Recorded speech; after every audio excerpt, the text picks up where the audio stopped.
A beautiful evening to you all. Welcome to Let's Talk. Now, and today, a woman carries life, love, and pain, often all at once. Her strength is quiet but unshakable. Tonight, we meet a wife whose world was turned upside down by the one she trusted the most, her husband. He's no longer here, but the consequences remain. Now she faces a different kind of battle, one that tests her spirit, her motherhood, and her place in a judging world. This is her truth, and it's time we listened.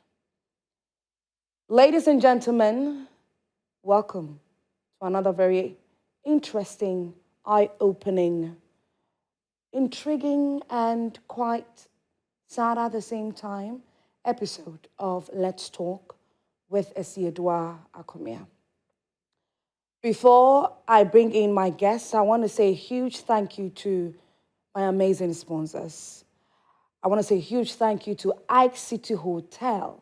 Now, Ike City Hotel, if you're looking for that luxury place to relax, to feel good, home away from home, you need to get in touch with Ike City Hotel. They are located at Community 25 behind MF's estate.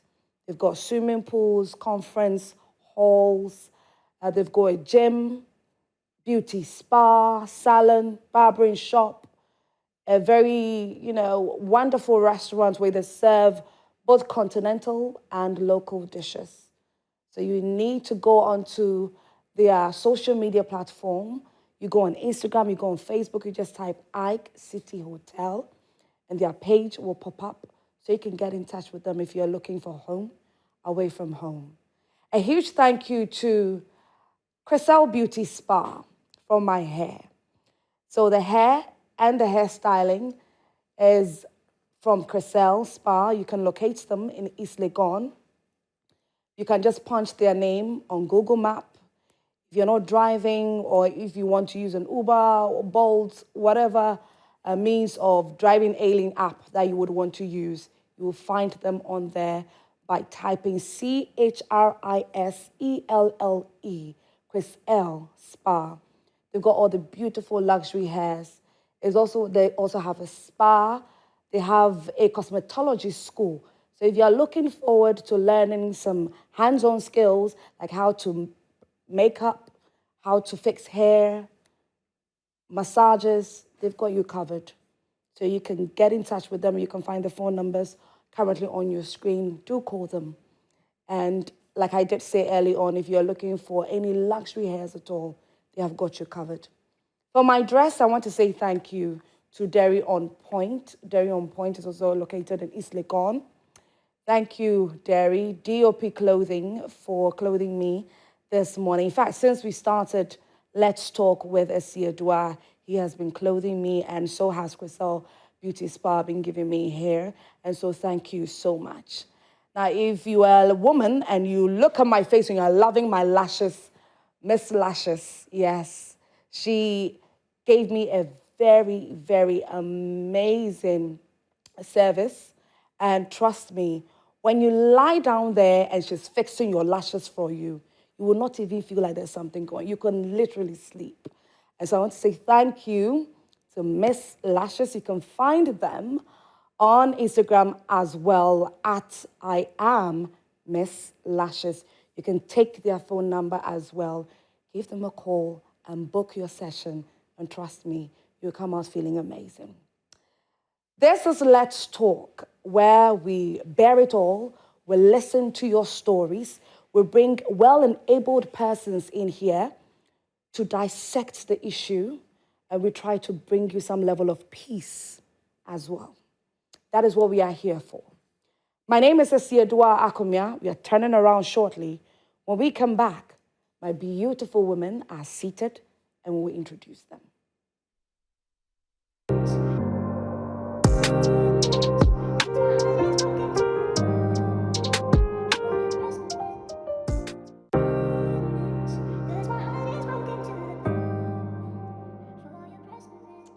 This is so Let's Talk with Asieduwaa Akumia. I have given you a little bit of a hint of our story for this evening, but it's better that we hear from the horse's own mouth. She's going to share her story. She's going to join us on Zoom, and I want you to open your hearts out, open your minds, be open-minded on this matter, because we are going to give you an opportunity to also call in and give her some level of advice as well. But before we talk to our lady who's going to share her story, I did tell you earlier that my beautiful women are seated. Sitting to my immediate right is the First Lady of Crossgates Ministries. She's a counselor, she's a powerful woman of God, she's a prophetess. I just want to, but I just said. And this is not her first time being here on Let's Talk. This is her second time being here. And the very first time, I know that when you listened to her, you could sense some level of sound counsel in what she was given. And so she's here again to give you some more sound counsel on this matter, because I know that whatever this lady who's going to share her story is going through, it's not just her. There are a number of you out there going through a similar situation. And so she's here again to give us some wisdom nuggets and to help soothing whatever that we might be going through. Ladies and gentlemen, First Lady of Crossgates Ministries again, Lady Euphemia Heavens. Good morning. Hi, mommy. You just said, I'm so used to Prime morning. I say good morning, good evening. Hi, darling. How are you? I'm doing amazing. You look good. Thank you. And thank you for being here again. We called on you on quite a short notice, but you're here. Thank you very much. This is fast becoming my home. Yes, I love that. I love it here. I love that. So, yeah. Thank you so much. And seated, yes, and seated to her right. Well, she's no stranger to Joy Prime, but this will be her very first appearance on Let's Talk with Asieduwaa. She's a fine doctor. And I see she has knowledge in every area. What is it that you are going through? I mean, she can give you counsel, she can give you Yaria Ben yo, I mean Fanko Chimo. Yaria Ben and how. Dr. Vanessa Apia will help you out. And so it was imperative that we brought her in here to help us with this particular matter. And you understand me pretty shortly when the lady comes on and she starts sharing her story. And so the owner of the Accra London Health Centre, ladies and gentlemen, Dr. Vanessa Apia. Hello. Hi. Good evening to you. Good evening. How are you? Really well, thank you. Great to be here. Thank you so much for being here. And today, the lady will be joining us shortly, but I believe that we have hinted you a bit on her story, but she's going to give us some more details. She's going to put flesh to her matter. But whilst we try to get her on Zoom, I want us to listen to another story. And then after listening, we'll come back in studio. And then we can see how best we can be of help. Perfect. Get ready to be highly interactive with us on all our social media platforms. On Facebook, it is Joy Prime. Our WhatsApp number is 055 157 5757. But remember that in the course of the show, we will open the phone line. So the number will be put on your screen for you to pick up, call in, and share your opinions with us. But let's go over and listen to this particular story. Hi, good evening. I'm married for 4.5 years and my spouse denies me for sex. Now I don't have child with her since she denies me for sex. It has led me to masturbation. Now I'm aging, so I went to court for inquiry as a divorce, and they said when I'm ready I can come for divorce. I'm disturbed, so I'm using your media if I can get a lady to stay with. Now to my job is sport. I'm 45 years and she is 40 years. Sometimes I have to force her to sleep with her before she can give herself for me to have sex with. So I'm disturbed. Please, please, please use your media to help me. I'm a worried guy. Thank you. Hi, good evening. I'm married for 4.5 years and my spouse denies me for sex. Now I don't have child with her since she denies me for sex. It has led me to masturbation. Now I'm aging, so I went to court for inquiry as a divorce, and they said when I'm ready I can come for divorce. I'm disturbed, so I'm using your media if I can get a lady to stay with. Now to my job is sports. I'm 45 years and she is 40 years. Sometimes I have to force her to sleep with her before she can give herself for me to have sex with. So I'm disturbed. Please, please use your media to help me. I'm a worried guy.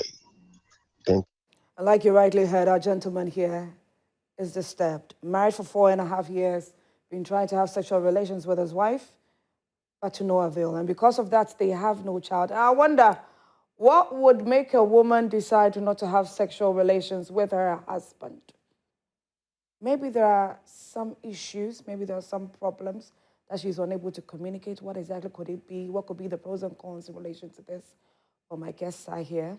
We're going to dissect this matter, and I hope that our gentleman is also watching us this evening. But like I did say earlier, please make sure that you get highly interactive with us on our social media platforms. Lady Euphemia, hearing this story, what was the first thing that came in your mind? I was wondering, like, what could have been, like you said, the cause of she denying him sex. Because, in marriage, sex is more like a duty, even though it also brings connection. But it's also like a duty. So for a woman to, hold herself, and we know women, we are the more like the lovey-doveys. Yeah. So for a woman to hold herself and deny him sex, that means there's really this grounding issue that needs to be dealt with. And there are many factors that can actually contribute to that. Many factors. It could be probably, mostly this thing, it can even be like either unresolved conflicts. Maybe he's done something. Low. And he's... Yes. Yeah, he probably hasn't apologized. That is one of the main factors. Right. Yes, because sex is a kind of connection that you have with your spouse. It's a place of openness. So if she's not in that place, definitely she's going to deny him. Yeah. Unless it's somebody who is godly and it's humble enough. It takes a lot because it's a place where, you give yourself a place of nakedness. Yeah. And the person has to, be free before they can give themselves off. So there's a lot of factors. Probably she's not even attracted to him, but on card. After saying I do. Oh, yes. Maybe she said I do to his money or something else. That can be a lot of factors. Yeah, that's true. Yeah. Dr. Vanessa, because you're a doctor, okay, I want us to be a bit medical on this one. In the when there's the absence of sex, first of all, okay, let's not even look at marriage per se. I have seen so many articles here and there talking about, as a man, if you do not have sex within a certain period, or within a certain number of days or a certain number of months, you lose something. There's something that happens to your body. Or sometimes it gets quite confusing. And then you find a number of young men who be circulating this on social media, trying to draw the attention of women. So when a man doesn't have sex, he's been married for 4.5 years. Maybe they probably did it once, and then that is it. But then he masturbates to find pleasure that he's looking for and he's not getting in his wife. First of all, let's look at when there's no sex. Is there anything like something happens to the body? So it's so good we're talking about it, because this myth about not having sex and then what happens to men, etc., it's been there, from nigh on. So let's say that nothing specifically physically happens to a man, you know? Okay. There's nothing that, you know, something's going to drop off, something, you know, it's nothing like that. But the issue is that with sex is all about, it's not just the physical act.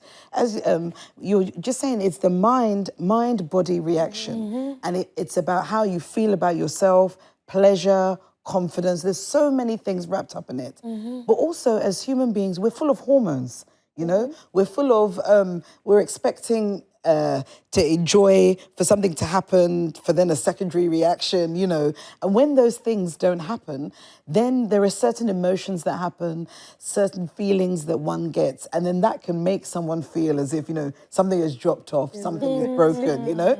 So that's the key thing. But what I would say in this is that if a man isn't having sex and he wants to have sex, there's a number of hormonal things going on in the body that, for instance, the term, you know, we call it blue balls, when someone they feel like they want it. You know, the hormones are there raging and they can feel it in their testicles and they're like, I want to do something.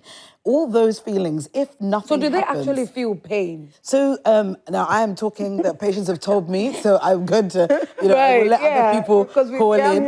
I don't want to say that I'm talking for men, but that's what men, when they speak to me, because I do clinics about sex and sexual wellness, they'll come and say that, you know, it's a physical sensation that they feel. You know, and so, but tied in that, it's not just the pain or discomfort, it's that feeling of why doesn't she want to have sex with me? Yeah. You know, and men often don't like to talk about their emotions. So they're there holding it in, but they're thinking, what have I done? What is it about me? The same way as women, we'll be thinking, is it how we look? Is it what we've done? You don't like what I do? Are we no more attractive? Exactly. Yeah. But men feel the same way, but they don't always articulate it in the same way. So it can come out in anger, frustration, ignoring. But inside, deep inside, they're thinking, what's wrong with me? That's right. You know? And so I think that's something that is a really key part of these conversations that we don't often get to do and talk about. Lady Fima, what would you suggest or advise that should be the best mode of communication in a situation like this? So, like I always advocate, communication. If you don't talk about what the situation is, you don't really know what the problem is. But I feel that, you know, women, we can also brush things aside, both women and women. So first off, they should have a place where they can talk. They should have a place of openness where the man, it's his wife or his girlfriend. So definitely he should know her and know where he can get, you know, the truth from her, no matter how hard it is. You know, let's say if it's even an issue of she losing interest in him, it may be difficult for her to talk about it. But until the man is able to create that atmosphere for her to be able to open up, he wouldn't be able to know. You know, before you continue, you are saying something that may have lost interest. And then sometimes I wonder, if you went ahead to be married to this person, maybe there was there had been number of weeks, number of months of courting, of dating, trying to get to know and understand this person before you decided to walk the aisle with this person and say, I do. And then now you've started the journey of marriage. And sometimes I wonder what comes into some women's minds. No, Mommy, you know the issue of losing interest may not even be like I said, the man's physical body. There are a lot of factors that can make a woman lose interest. Okay. It could be financial. Yes. And like when there's no money. It could be hormonal. Yeah. Maybe getting to the time of the month, she's not in the mood. It could be a lot of things. Maybe children, the stress in the home, household chores, and all of that can put her out of that mood. And you know, I won't even go to that point where they say, oh, men are very sexual and anytime, anywhere, they want the sex. But you know, women, we're mental. We think about a lot of things before we're able to get there. Yeah. Men are physical. By what they see, they're able to, you know, get aroused easily and all that. Even though we have some women who, you know, are also like, yeah. But there's a lot. If a woman is stressed from morning, probably she's not talking to him. Maybe in the morning she's taking care of the kids, working, comes back home, has to cook, do all the chores. She's so tired. And maybe even the man has not even offered once to even help.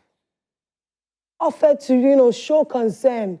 He may not be able to go to the kitchen like the woman can, but at least maybe checking up on her. And all those things are factors. Emotionally, especially. Because women, we do more of like, the emotions. Yeah. Yes, and it can be a factor. All right, so with this particular story, we would have to, catch it a bit, and we'll go back to it a little later. But we've been joined on phone by a beautiful lady who is ready to share her story. And so, hi, good evening, Adam.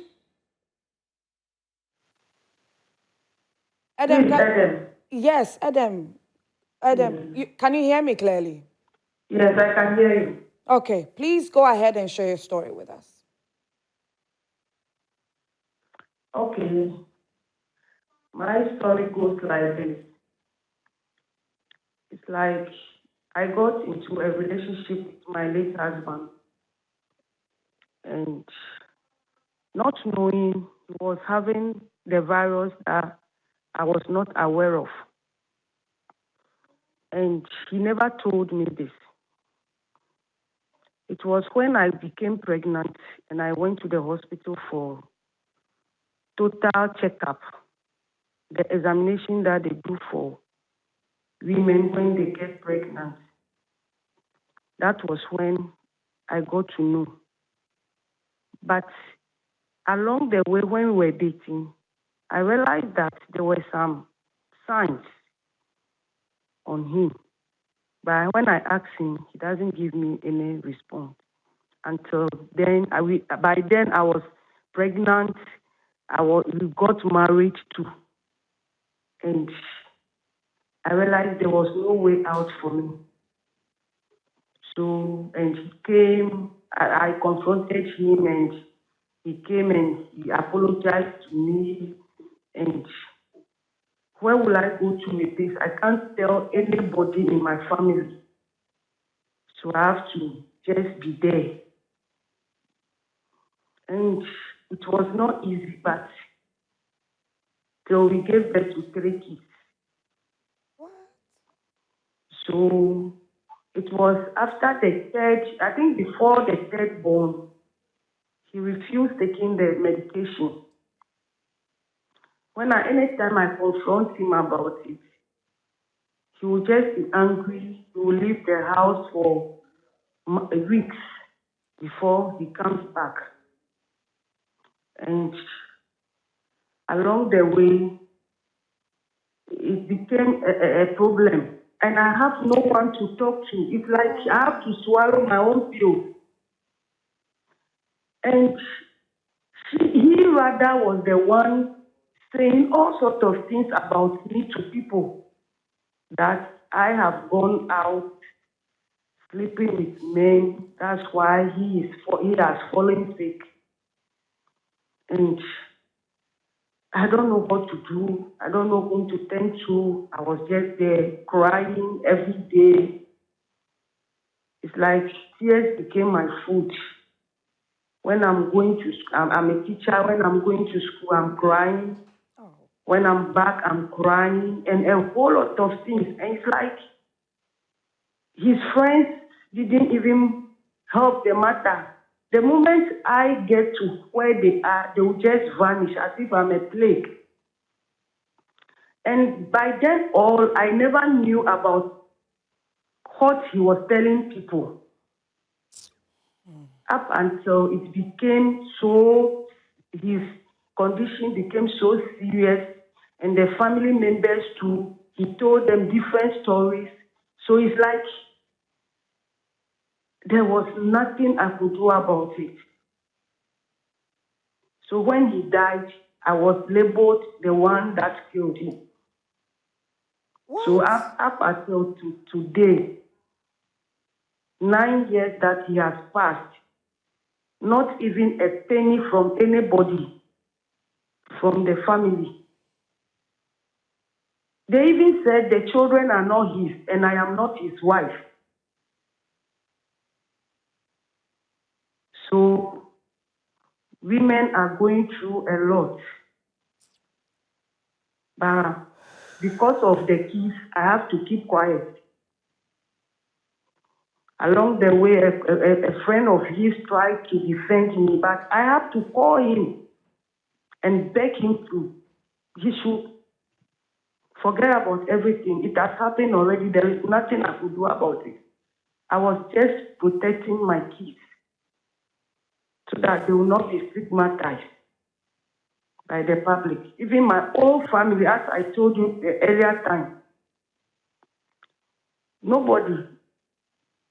They Your own they don't have family, any confirmation. Adam, your own Yes, family have also deserted you. Is that it? yes, yes.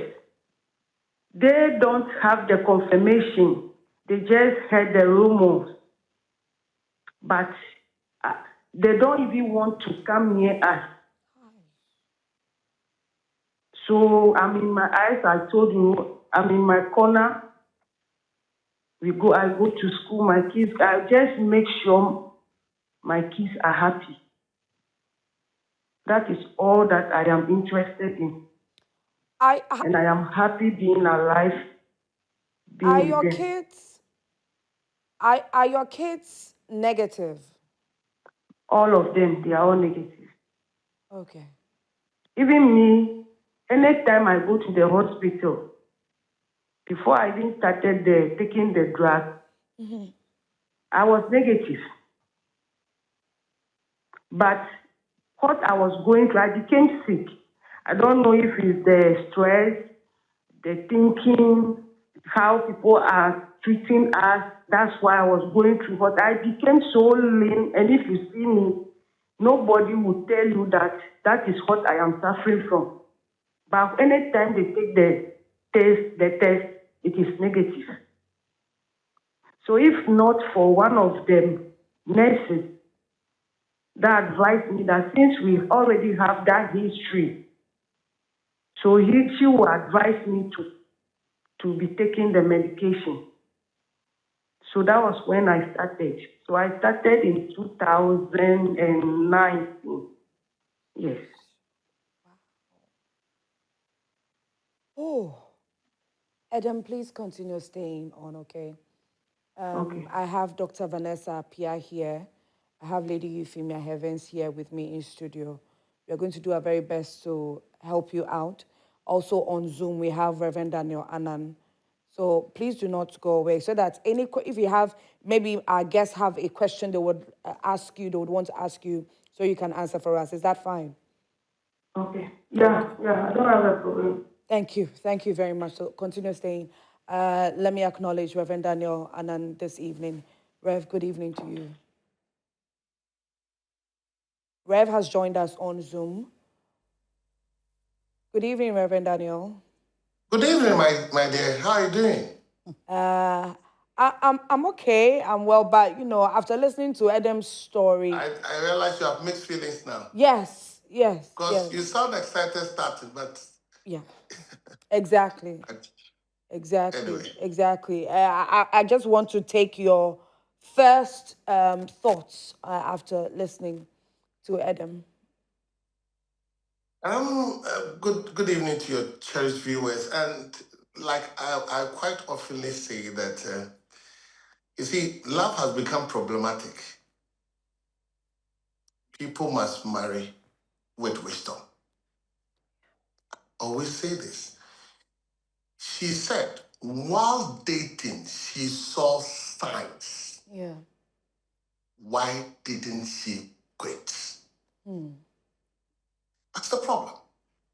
So quite often we allow fear, prejudices, and what people may think to surround our judgment.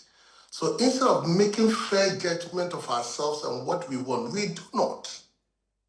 Then we think that with time people will change, or maybe the situation, people don't change you. You can't change anybody.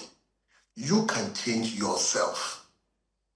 Because myself, you, sometimes you promise yourself and you even disappoint yourself.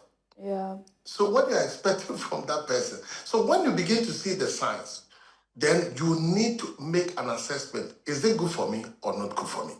So quite often I tell people, you see, it's not the person that you see that you stay with. You stay with what is behind the person. So we marry a person. I marry Asieduwaa, but I will stay with the character of Asieduwaa. Okay. And there are some windows of people, windows of life. There are windows of life that you know, what people know about the person, what you also have experienced about the person.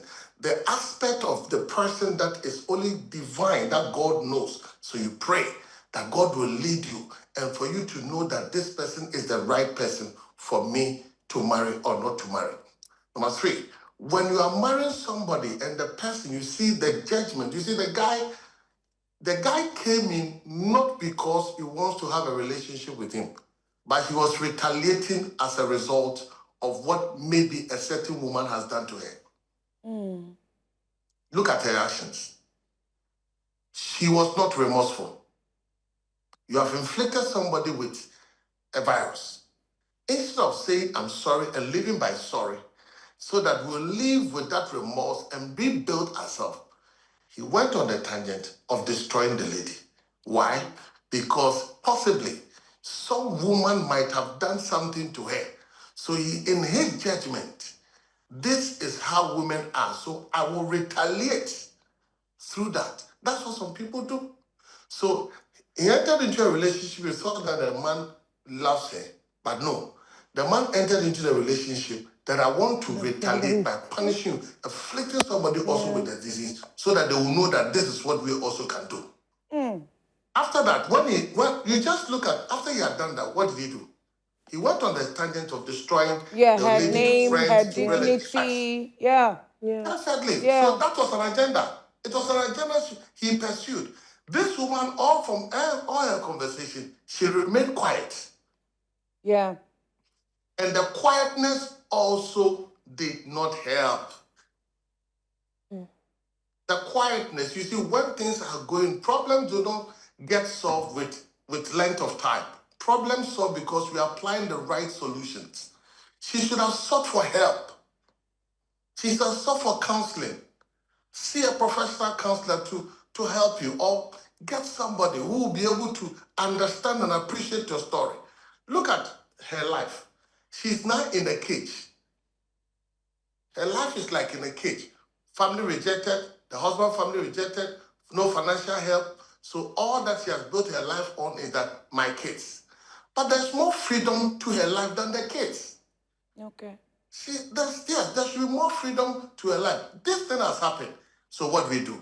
The reconstruction of her life should be there for her.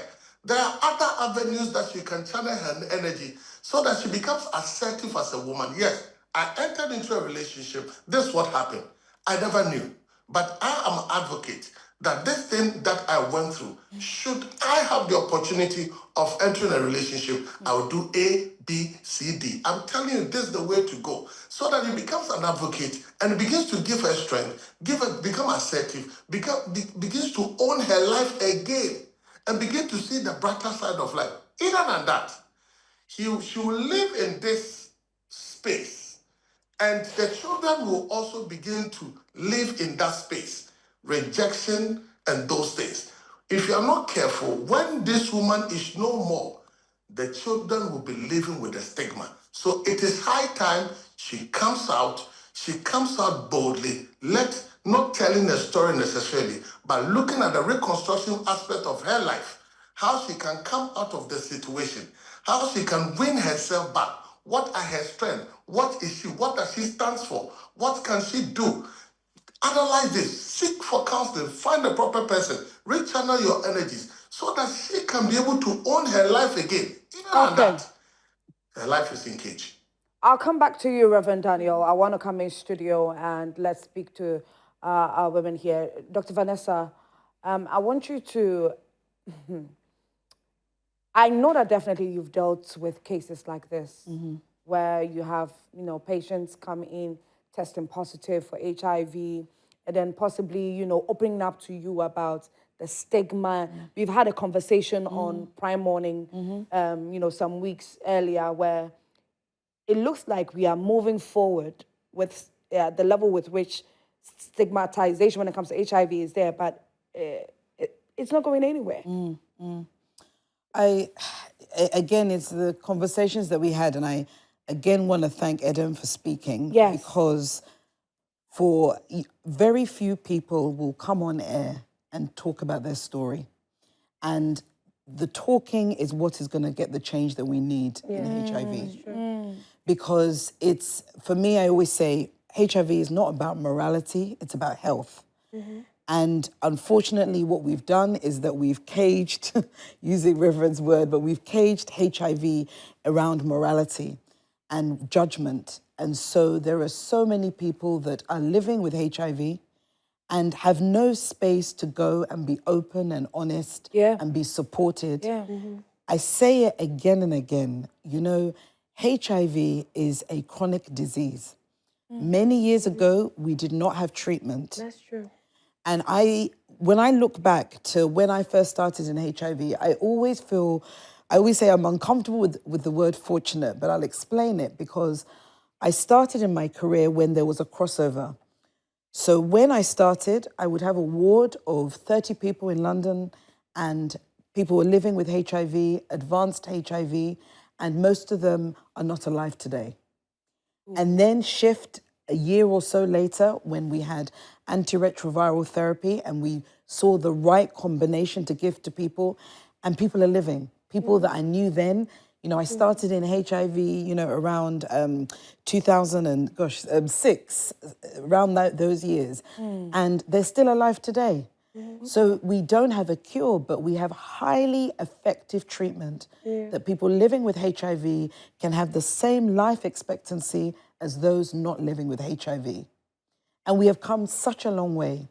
But you hear the story that she said that her husband was living with HIV, and then years into it, after they had their second, they were going to have their third child, he stopped his medication.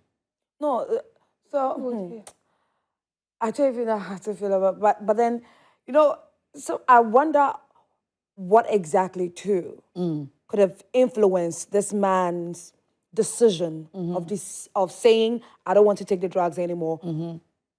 Were they not helping? Was the drugs not helping? If Adam is on, I want to ask her this question. Adam? Yes. Okay, so sorry to take you back on, you know, the whole story in relation to your husband, but when he started taking the drugs, before he stopped taking them, was it that it was not working? Was it that it was not taking effect? What exactly informed his decision to not take the drugs anymore?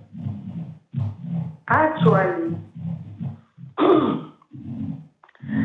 I'm also going through the same thing. I didn't understand him then, but I understand him now because I realize it's not easy to be taking the medicine every day.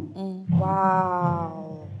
Sometimes I realize that as you are going, even when I went in for my medicine the last time, I even asked the nurse, why is it that when you get to some stage, you find it so difficult to take the medication? She just told me I should find the strength to continue. Wow. That was because I did not understand him then. Though there were some circumstances that led to him not going for the medication. But I realized sometimes you need to eat.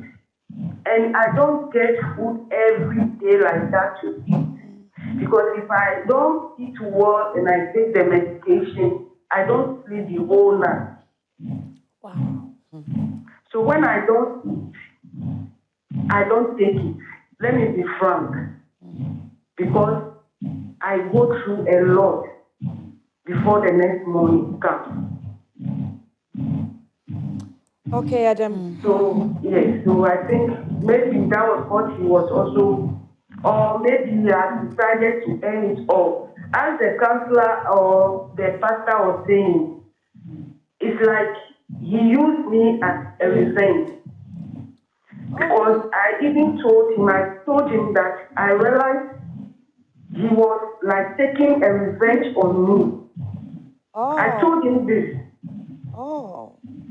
Right from day one, from the marriage, I've never laughed till today. before he died and till today.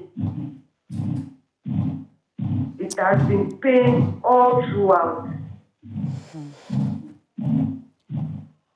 Adam, continue staying with us, okay? Yeah, we'll come to you a bit more for some more questions.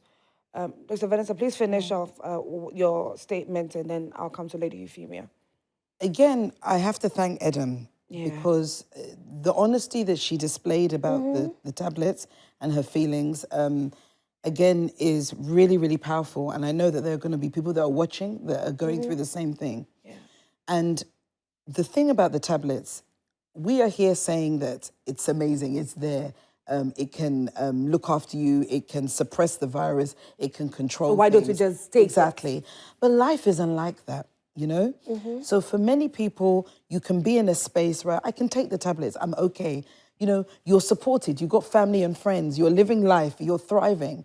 But as Adam is saying, if you're not eating, if you have other things going on in your life, if you're there and you're like, I'm tired that I have a condition that requires me to take something every day. Look at people living with hypertension. Look at people living with diabetes. You go and speak to them, they know the treatment to take, but they don't always take it. But we're kinder to people that are living with hypertension and diabetes. But as soon as we hear that someone living with HIV isn't taking their meds, then we judge. And it's just to say that we're human, that there are so many factors that affect us day to day in that decision-making to take treatment. And one of the reasons that she mentioned also was you need to eat to take the medication. And she's unable sometimes to afford to eat. So because she can't afford to eat, she avoids taking the drugs. And I've heard that many times. So she's not alone. And so, again, her sharing it just brings it to the forefront. And that's why we have to have conversations like this. Lady Euphemia, I want you to come in on this one, where looking at her situation and, you know, I wonder what's even going on in her mind at the moment. She even opening up to us this evening, her mind taken aback, you know, to all those memories before all this happened. And then not only has she fought the fact that she has HIV, but she has fought being married to somebody who wasn't there, who wasn't supportive, wasn't kind, whom she ended up not loving. Let's talk about emotional support, emotional availability in a situation like this. Honestly, when I was listening to her, like all I could, you know, see and hear about her was her strength. Her strength. Yes. Yeah. And we celebrate you, Adam, wherever you are. Yeah. You have actually done very well, especially to know the intentions of the man. Yeah. And as if that was not enough, to have the infection as a top-up and to go through that, it's not an easy thing. You know, one thing about HIV, and I was so glad at a point, I'm like, okay, this topic, you know, people don't really like to talk about it. It's a really interesting one, but you have given everybody online an opportunity to learn more about this disease. Yeah. HIV, it's not the same as AIDS. Yeah. You know, always we go like HIV, AIDS. That's it. But HIV is not the same as AIDS. And listening to her, she mentioned how initially it was negative. Yeah. And then by taking her drugs, she said, if you even see her now, you may not know that she has HIV. And I gave her a plus for that. Because HIV, with HIV, is a virus.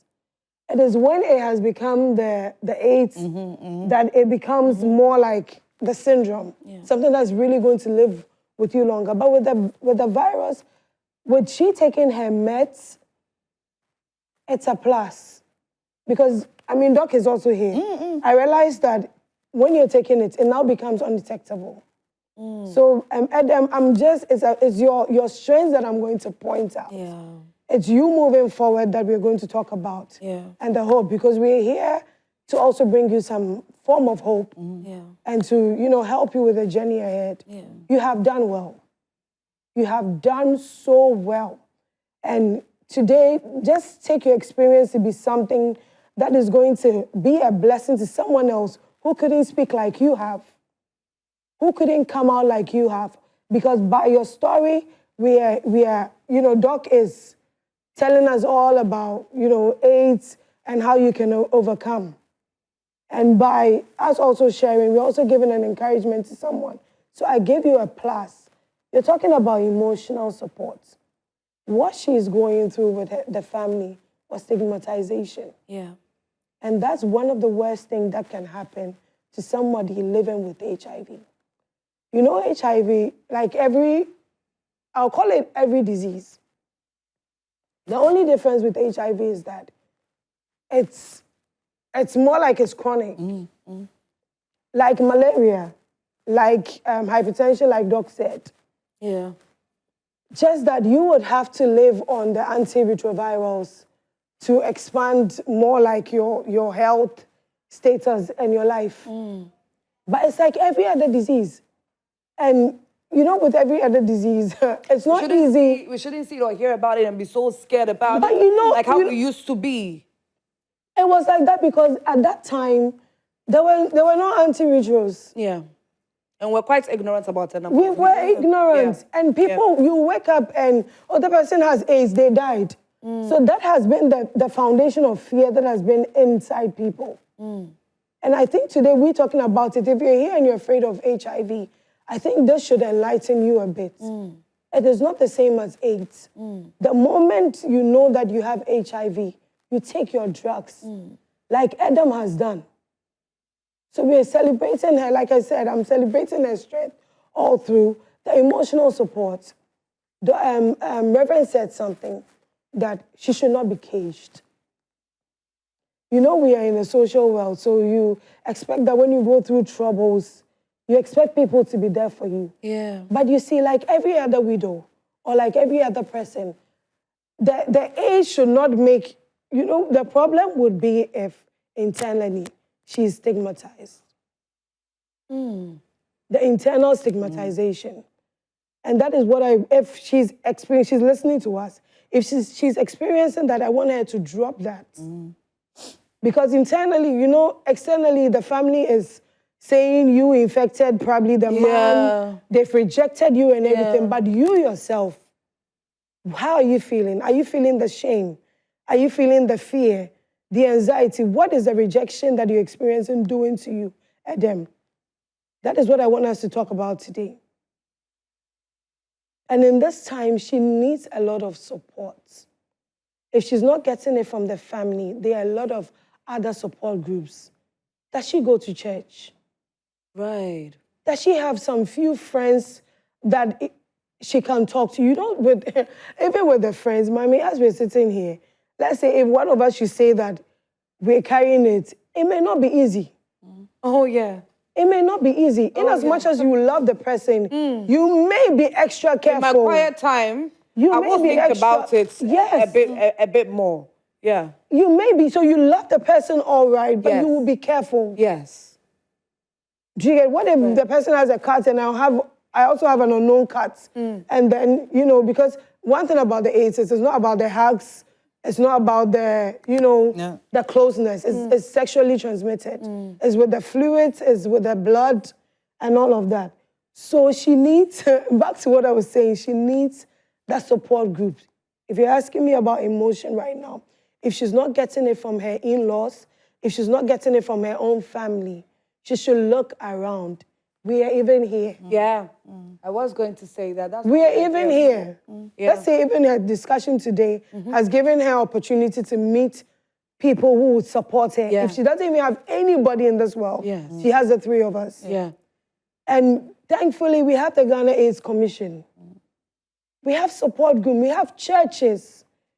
One advantage of churches, and it's not because I'm a woman of God, but with church, it's a space where people are accepted.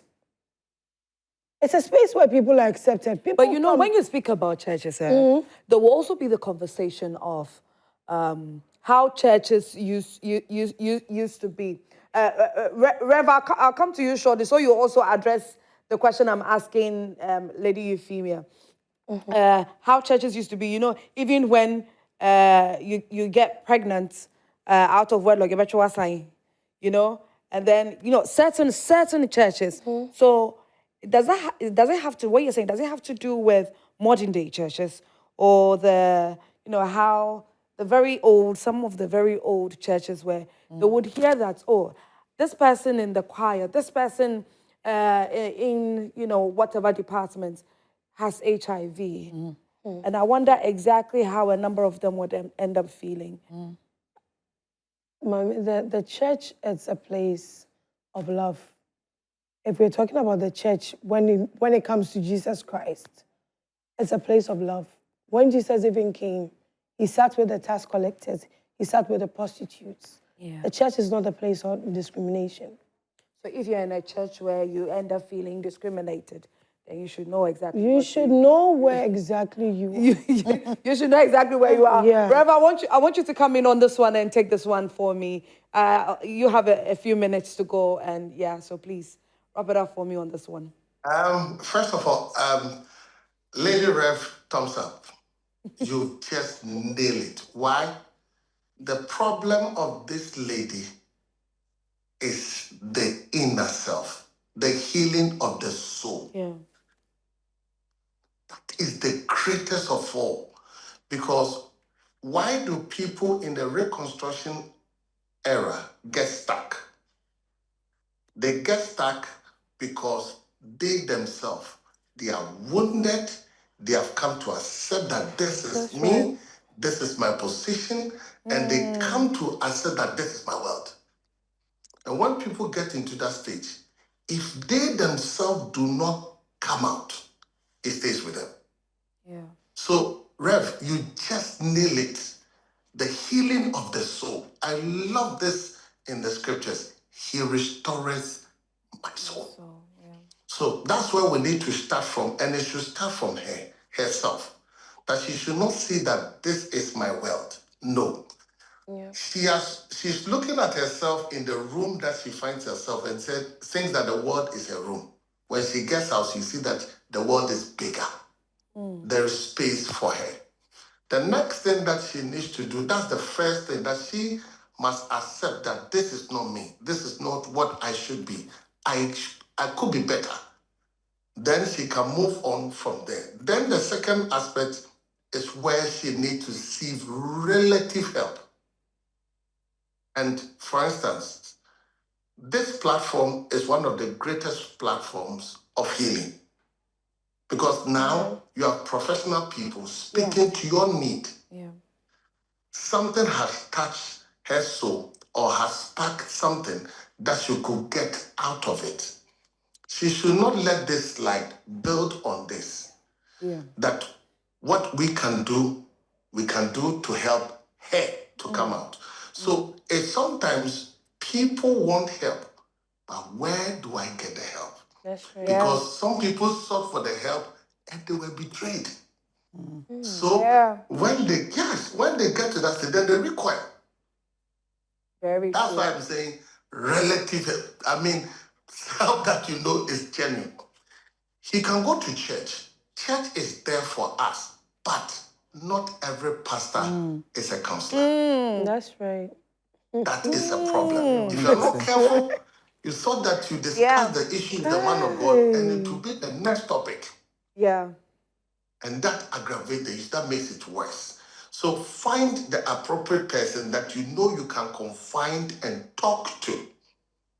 That one will help. That will be the immediate, because the church is there as a space where you can always go and talk to people. Yeah. Then 3, Joy Prime is offering this platform, and I will entreat that people should take this program and sponsor it. Banana Bread, God bless you. Yeah. But you see, look at this evening, and this soul, this innocent soul, suffering, seeking for help, family rejecting, in-laws rejecting her, having financial difficulties, trying to make ends meet, and everybody is pushing her away. She comes to this platform and she's finding help. So I think it's an avenue. We are talking about how she could get out. Yeah. So this is an avenue that is also available for her. The next available help is that I don't know. You see, sometimes we are friends and we have friends. We have friends that you know you can talk to, that they can share in confidence. You can share in confidence with them, and they will not betray you. Look for those friends, because there will be a time that you need to lean on somebody. Yeah. You have to even to leave your children with somebody. You have to go to somebody for help, because you cannot be an island. And above all, let's seek the help of God to help us in all these situations. That whatever it is, He is the healer of our soul. Finally, I'm not yet the general overseer. I'm not a founder yet. I'm just only a branch pastor, so he corrected for me. So please let us have the opportunity to all the general public people who are watching us. Please, should it be you, what would you do? If it had been you or your sister, would you have treated that sister like that? Yeah. You wouldn't. Yeah. So let us not be judgmental. Christ said, neither do I judge you. I love that scripture. Neither do I judge you. Christ never judged the person even caught in adultery, but said, go and sin no more. What am I trying to say? As a society, we should stop condemning people. We should stop. Would We we should stop condemning. ever? Reverend, would No, we ever? no, we should stop, because if you don't want you to be treated well, let's assume that this thing happened to the man, her sister. Would he be happy? No. If it was not her and other person, would you be happy? Let's assume any other person, it could have happened to you. So let us not be judgmental. Let's embrace them with love. Let us show love and kindness. That is Christianity is about love. Let us not only preach love, let us practice love. Let us give space for people.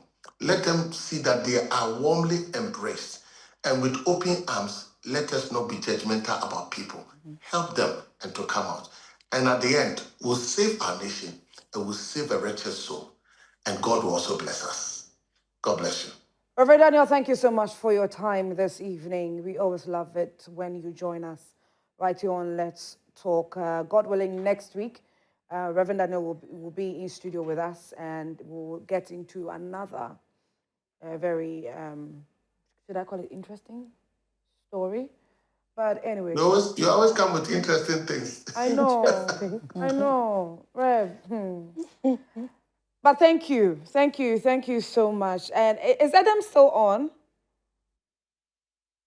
Adam, are you still on? Yes, okay. I'm still. Okay, great. Please continue staying on for us, okay? Okay. Thank you very much. And it's Vanessa.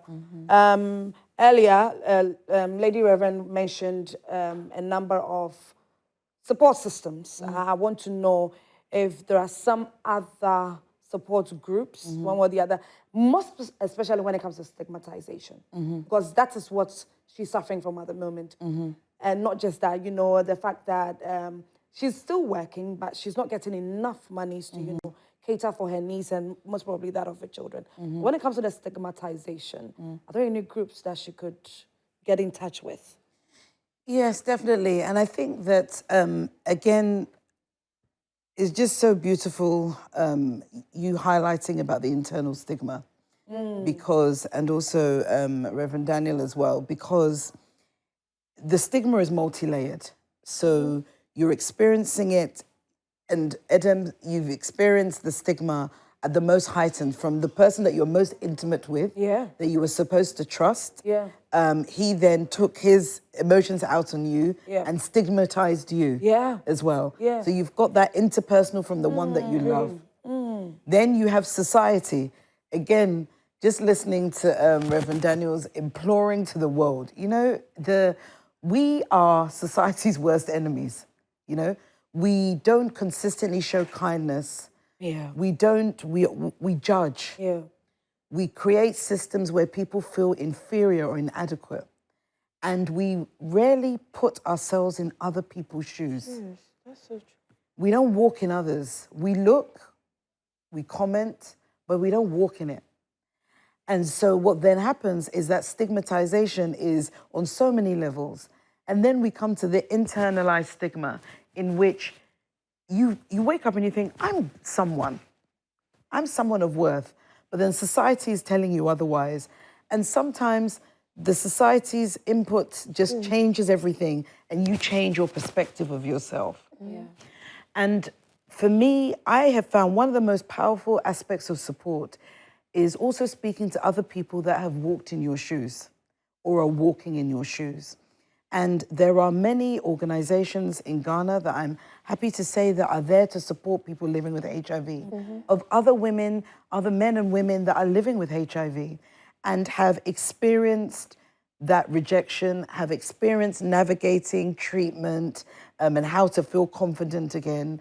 But also, they've also got positive experiences. You know, they've got positive experiences of going to church and speaking to their first lady. And, you know, I was listening to you and I always feel honored by the first lady I have in my church. And I was listening to you and I think your congregation are so lucky that your education about it and the love, it was there, you know? And there are people like you out there in churches that people will go to and feel the load is lightened. And also then people then who are living with HIV that have experienced people like you can tell others that not everyone will treat you negatively. Not everyone will reject you. You know, we're talking about treatment and how far we've come. With HIV now, we mentioned about undetectable. So if you're living with HIV and you're on effective treatment and your virus is undetectable, you cannot pass the virus on sexually. Wow. You know, undetectable is untransmittable. So that means that love and pleasure is not off the table. It's very much on the table. On the table. You know? Okay. But we don't hear that enough. Yeah. And you hear it and someone's listening and they're like, okay, she said it. I've heard it before. My doctor said it. The nurses have said it. But can I really believe it? I think that as Africans, as Ghanaians, our minds are wired in a way that when when something starts and then it starts off with the basis of fear, that's it, it gets stuck. Fear, yeah. We do. It's very difficult for us to make a U-turn or for us to take a different route. Paralyzes us. It paralyzes us. And that's what we are struggling with. And that's the reason that we keep on having, you know, increment when it comes to stigmatization. It's too difficult. And Lady Ifeoma, you know, asked the question that three of us sitting here now, if one of us should come and say that, oh, I have HIV, in your private space, you would think deep about it. You know, you wouldn't outrightly try to, oh, you know, don't worry. You will think about it a little bit and then try to rewire your brain before you come back and say, you know what, everything will be fine. But that is not, you see, again, we have to allow ourselves to be human. Okay. You know, I'm here. I've got many friends living with HIV. I look after many people living with HIV. So if that were the situation that we're in now, it's straightforward to me. But I had to be educated. I had to learn. I had to meet people and understand. And that's what people need to also understand, that we're not also saying that everyone has to jump to fully getting it. Getting it, right. But be in a space where you're receptive to listen and learning. Right. You know? Okay. And have a heart of kindness so that you're willing to listen to someone's experience and then work with them to support them. And also, you know, whenever we do good and we learn together and we develop together, that also brings blessings onto us as well. You know, so I always urge people about being open to listening and being educated, because that is what engenders change. People don't like difference. People always want to other people. But if we have an energy of love and embracing people, that's when we move past stigma and we advance ourselves, definitely. Yeah. Okay, ladies and gentlemen, we are still here. And we've listened to the story of Adam, who unfortunately got infected with HIV through her husband.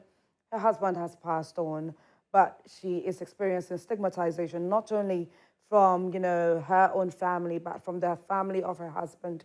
And even before her husband passed on, she had to experience her dignity being tainted one way or the other. And so she has been bruised emotionally, she has been bruised psychologically, and she has 3 kids with this man as it stands now. And all she's been trying to do is to try and battle, she working hard to cater for her kids and what she's also going through internally. And that is what she's brought to us right here on Let's Talk with Asieduwaa Akumia. My guests are still here. Dr. Vanessa Appiah is here, and Lady Euphemia Heavens is here as well.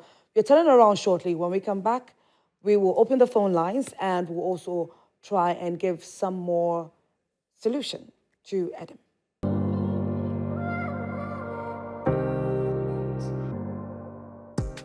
This is still Let's Talk with Asieduwaa Akumia right here on Joy Prime. A huge thank you to Adam, our star girl for this evening. Thank you so much. Lady Euphemia and Dr. Vanessa have appreciated how open and honest you have been with your story. And thank you so much for availing yourself to share your story with us this evening. And we are doing our very best to bring you the help that you need. You at home have the opportunity to call into the show. You have listened to the story. Maybe you have a similar situation and you have a question to ask my guests in studio this evening. Please, the phone number is on your screen at the moment. Please pick it up, call us, call into the show, share your thoughts, share your opinions. If you have any questions too, please do not hesitate to ask your questions. You can choose to also go to our Facebook page, that is Joy Prime, or you can take our WhatsApp number 055 157 5757. Lady Euphemia, outrightly, now, she can barely afford, saying 3 square meals a day is even got to, far-fetched. Maybe 2 square meals a day. She can barely afford that, although she's working. But she's got 3 kids to also take care of. She's been shunned by her own family members. And she's been shunned by the husband, by the family members of her husband, her late husband. I don't know what level of support. I'm overwhelmed with her situation. I don't know what level of support that we could give her. But I want to say this, that if you are at home watching and you are touched by the story of Adam, and you would love to support Adam in cash or in kind, we are open for that. Please get in touch with us through our WhatsApp number 055 157 5757 and let us know that you were touched by the story of Adam and you would love to give her some financial support. Even if it's a support group, you know of a support group, please get in touch with us and let us know. We'll try to get some more information as to where exactly she lives and all of that, but we can't give all of that away on air, so that would be pretty private. But before I come to Lady Euphemia, we have our first caller. Good evening, Esther. Yeah, good evening. Esther, you're calling from where? Wa? Yes, please. Thank you for calling. What do you want to say? Well, I just do speak to yes, I'm from work. Please go ahead. Okay, I just to share my personal experience with her. I got Muslim background and I have me fight in my life. I don't know why the network is breaking. I wish you could reposition yourself and call back into the show so we can hear what you have to say. Okay. Lady Euphemia, please, I want you to just throw a word of advice to her. What can be done? What can she do at the moment moving forward? You have a few more minutes to go. So looking at her situation, it just looks like all she has at the moment is herself. Because, with family-wise, she could have, Sorry if to everything catch was you. okay. Sorry to catch you. We have Majesty joining us on phone. Good evening, Majesty. Hello, good evening, madam. Yes, and please. Dr. Vanessa, good evening to you. How are you? I think. We are doing very well. Please talk to us. Yes, I was very touched with Madam Adam, right? Yes, Adam. Yes, in fact, I felt very bad.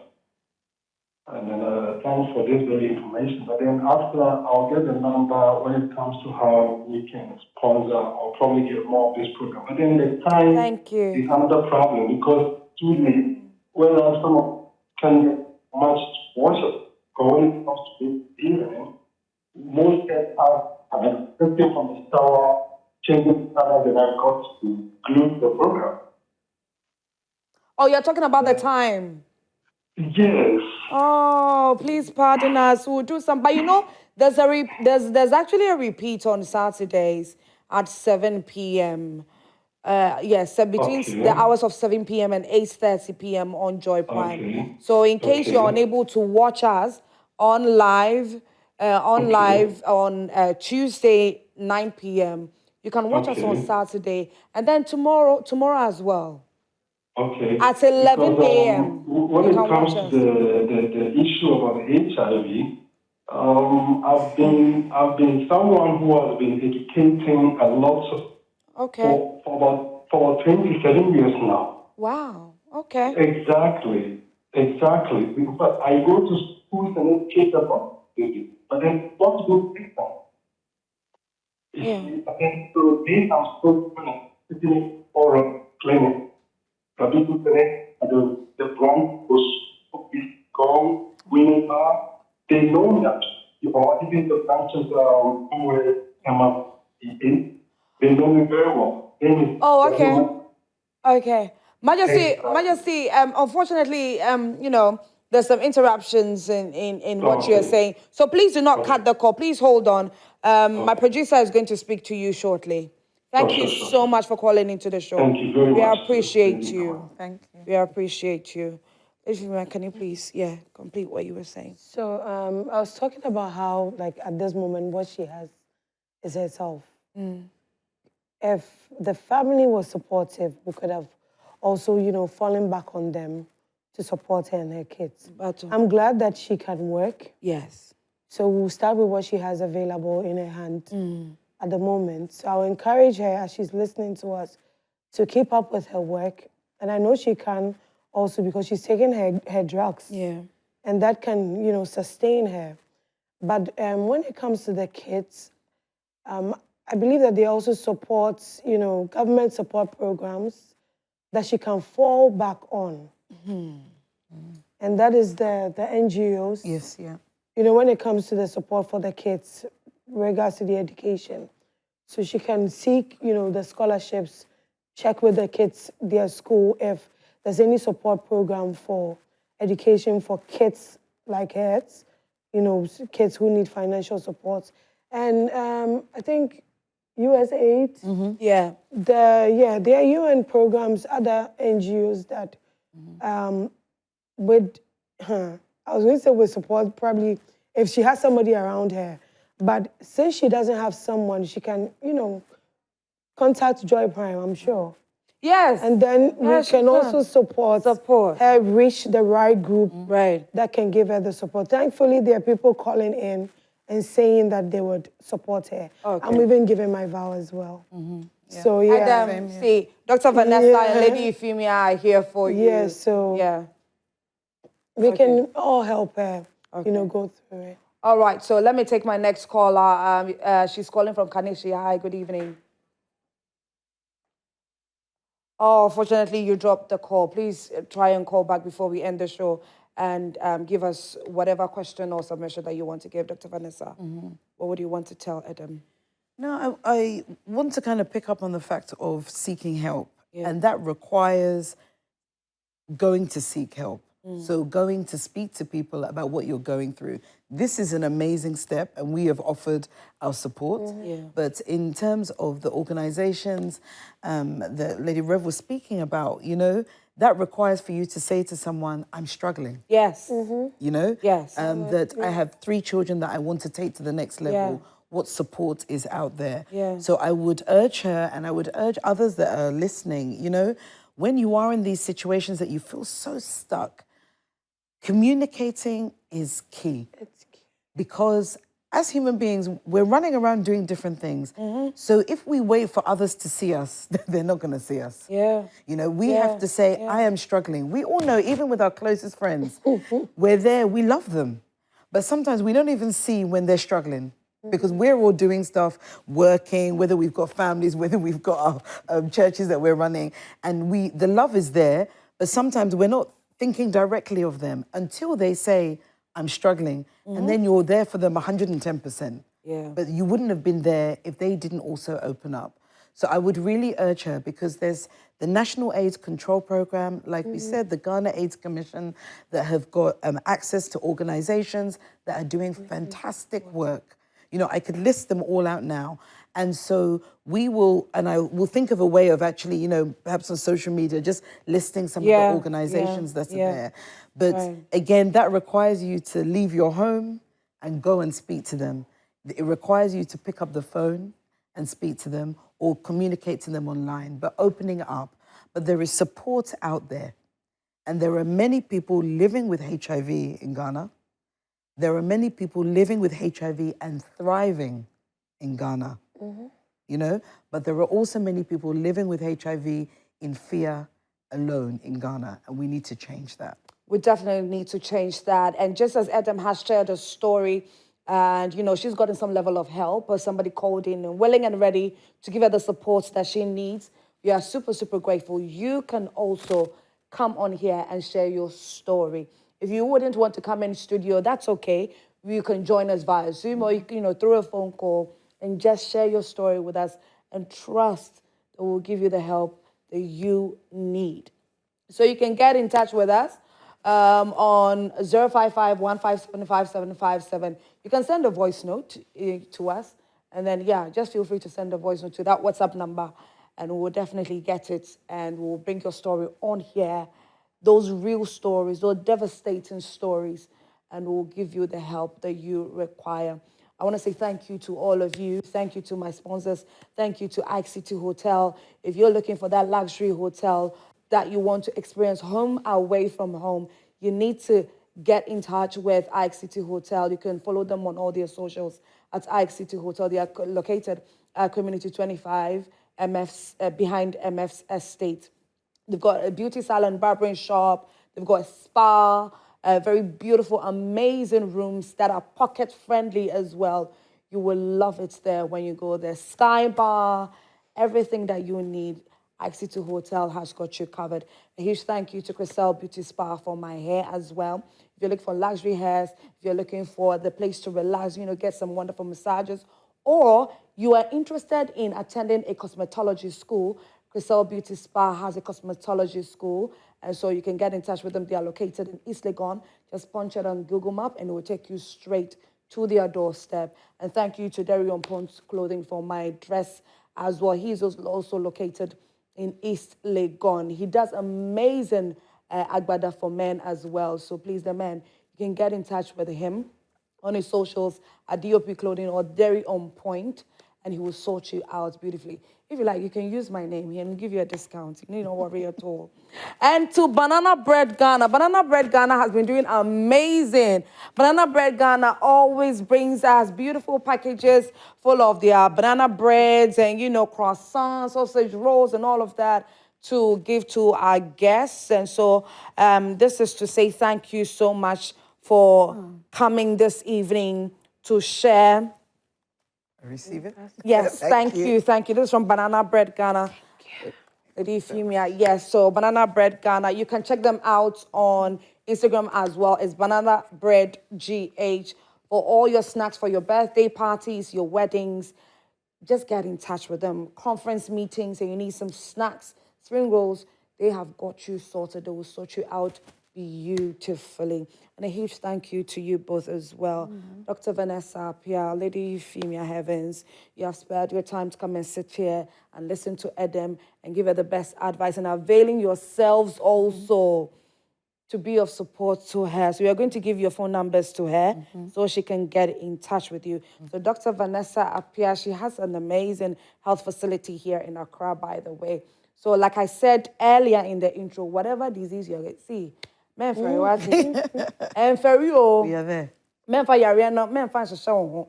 Bibi say no, say can you men for show now if you go to the Accra London Health Center. Say you're looking for Dr. Vanessa. You can mention my name too, and she will give you a very special treatment. Thank you so much, Dr. Vanessa, for your time. And then Lady Euphemia Heavens, thank you. She is the First Lady of Cross Gates Ministries. Cross Gates Ministries is located at La Paz. It's one of the best churches you can get. And I love what Dr. Vanessa was saying about her. She has this loving, sweet spirit about her that, see, I've experienced her. And when you are with her, and whatever problems that you're going through, when you share it with her, one way or the other, just you feel light, you know? So thank you so much for coming in and sharing all that you shared with us as well. It's been an amazing evening with me, my guests on Let's Talk. My name is Asieduwaa Akumia. Thank you once again for your time. Tomorrow at 11 a.m. is the repeat, in case you missed out from the beginning. And then on Saturday as well, there's a repeat at 7 p.m. sharp. We come your way again next week, Tuesday, live right here on Joy Prime at 9 p.m. sharp. Do have a wonderful week. Stay blessed. And we love you. Bye-bye.